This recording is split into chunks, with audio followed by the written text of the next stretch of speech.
इस ब्रेक के बाद अब आपका स्वागत है और इसी के साथ अब अमित शाह पर जो लगातार संसद से जुड़ी बातचीत सामने आ रही थी उसको लेकर एक बड़ी ब्रेकिंग सामने आ रही है, जहां पर अविश्वास प्रस्ताव पर चर्चा में भाग लेते हुए अमित शाह ने कहा कि ये अविश्वास प्रस्ताव देश में विपक्ष का असली चरित्र दिखाएगा। इसको लेकर बड़ा बयान दिया है उन्होंने।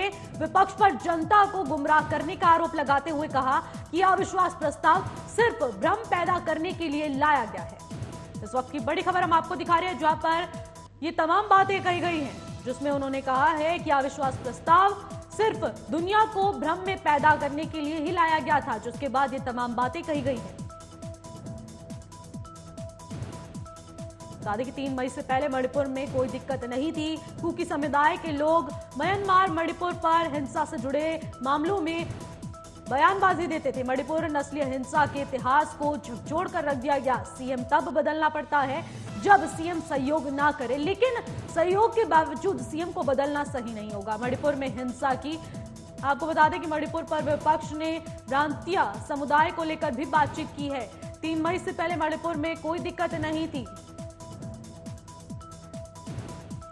मनमोहन सरकार में 1700 एनकाउंटर हुए थे, जिसके बाद मणिपुर नस्लीय हिंसा के इतिहास को समझना पड़ेगा। सीएम तब बदलना पड़ता है जब सहयोग ना करे, लेकिन जब सहयोग करे तो इसकी जरूरत नहीं पड़ती, जिसको लेकर अब ये बड़ी खबर सामने आ रही है। अमित शाह ने तमाम बातें अपने संसद में भाषण के दौरान दी है, जहां पर उन्होंने अविश्वास प्रस्ताव से जुड़ी बातें भी कही। इसके अलावा मणिपुर हिंसा पर भी बातचीत की है और खुलेआम उन्होंने विपक्ष को चुनौती भी दी है कि लगातार पहले दिन से ही मैं इस मुद्दे पर बातचीत करना चाहता था, लेकिन मुझे विपक्ष ने बोलने ही नहीं दिया गया और उसके बाद जोरदार हंगामा भी करा। जिसके बाद अमित शाह ने कहा कि अब विपक्ष तैयार है तो मैं भी बोलने को तैयार हूं, विपक्ष सुनना चाहता है तो मैं भी बोलूंगा।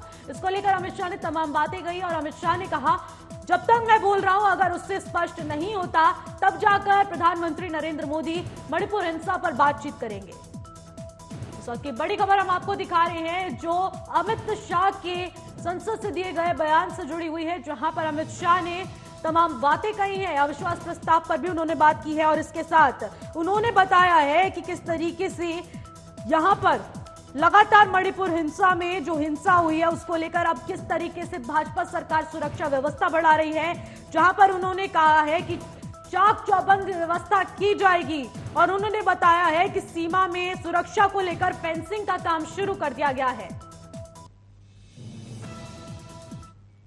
इस खबर पर अधिक जानकारी के साथ मेरे सहयोगी जितेंद्र प्रताप सिंह में न्यूज रूम से लाइव जुड़ चुके हैं। जितेंद्र, हम लोग देख पा रहे हैं कि संसद से बयान के दौरान अमित शाह ने तमाम बातें कही हैं, जिसमें उन्होंने मणिपुर हिंसा से लेकर अविश्वास प्रस्ताव पर भी बातचीत की है। क्या अपडेट है इसको लेकर?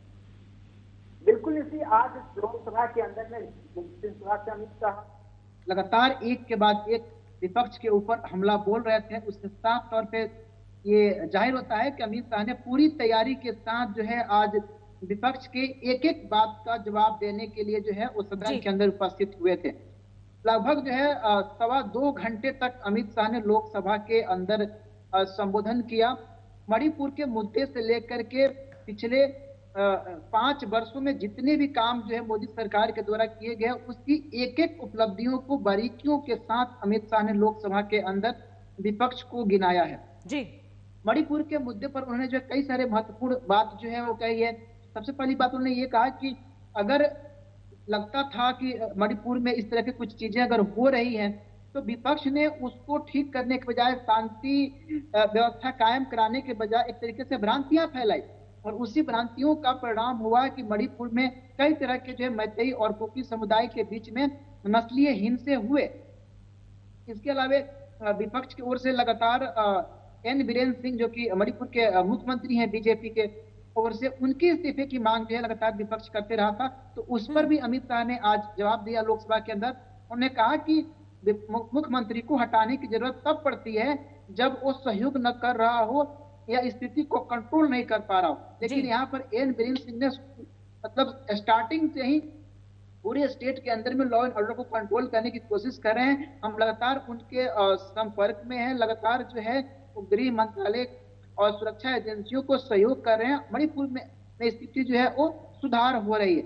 इसके अलावा जितेंद्र, जिस तरीके से हम देख पा रहे हैं, उन्होंने अमित शाह ने साफ तौर पर कहा कि मैं फर्स्ट डे से ही मणिपुर हिंसा पर बातचीत करना चाहता था, लेकिन जब भी सदन में आता था तो जोरदार हंगामा कर दिया जाता था विपक्ष की ओर से, उन्हें बोलने नहीं दिया जाता था। अब जब संसद में उन्होंने अपने बयान में मणिपुर हिंसा का जिक्र किया तो कांग्रेस एक शब्द नहीं बोल पाई। बिल्कुल, इसे आपने सही कहा कि कांग्रेस जो है अमित शाह के किसी भी बात का जवाब शायद जो है कल की भी चर्चा में अगर कोई खड़ा हो कांग्रेस की तरफ से तो कोई सटीक जवाब जो है अमित शाह के जो बयान है उसके ऊपर ना दे पाए। जब अमित शाह सदन के अंदर में बोल रहे थे तो पूरे सदन के अंदर सन्नाटा छाया हुआ था। जो है सत्ता पक्ष के ओर से ही लगातार जो है वो मैच को थपथपाए जा रहे थे और उनके बातों को जो है वो सहमति दी जा रही थी। बीच बीच में कुछ टोका टिप्पणी भी जो है वो की जा रही थी, लेकिन जिस प्रकार से अमित शाह ने एक के बाद एक लगातार ऐसे हमले किए विपक्ष के ऊपर कि चारों तरफ से विपक्ष के अंदर जो है वो सन्नाटा छा गया। जी, जहां तक बात जो है मणिपुर को चर्चा को लेकर के तो खुद अमित शाह ने इस बात का जिक्र किया कि हम सदन के अंदर स्पीकर के माध्यम से इस बात का बार बार हम जिक्र कर रहे थे, उनको पत्र लिख रहे थे कि सदन के अंदर में सरकार चर्चा करना चाहती है, हम सदन के अंदर मणिपुर के मुद्दे के ऊपर चर्चा करने के लिए तैयार हैं, लेकिन विपक्षी दलों के द्वारा मुद्दा बना करके बार बार सदन को बाधित किया गया, सदन को ठप किया गया, सदन को नहीं चलने दिया गया। इस वजह से मणिपुर के मुद्दे के ऊपर हम चर्चा नहीं कर पा रहे थे।